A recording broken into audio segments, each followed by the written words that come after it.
Hi guys, Yulia here. So today I will be working in my own garden for a change, and if you're new to my channel, I'm a landscape designer practicing in northern New Jersey. So I do have a very short window in the spring where I install other people's gardens. So mine goes totally neglected. It's not weeded, it's not mulched.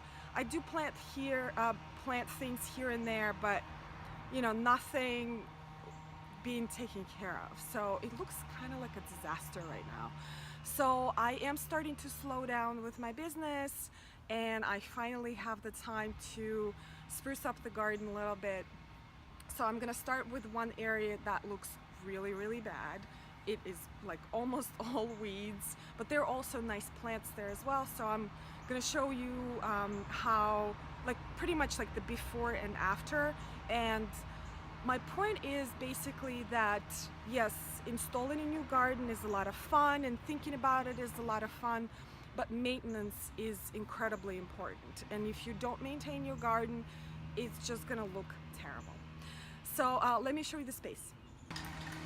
Okay, so this is the space. This is called a devil's strip in my neck of the woods.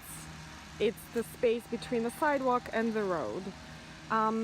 I love this little garden here. It's like the sunniest location that I have in the garden, so I get away with a lot of annuals that will not grow anywhere in my garden usually.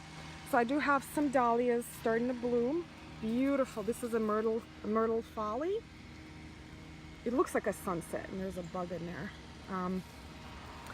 The cleomes are starting to bloom. So, but I also have tons of weeds in here. Tons. So what I'm going to be doing today is just removing all the weeds, freeing all of my pretty flowers from the weeds, and mulching.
Speed weeding and the whole time-lapse thing.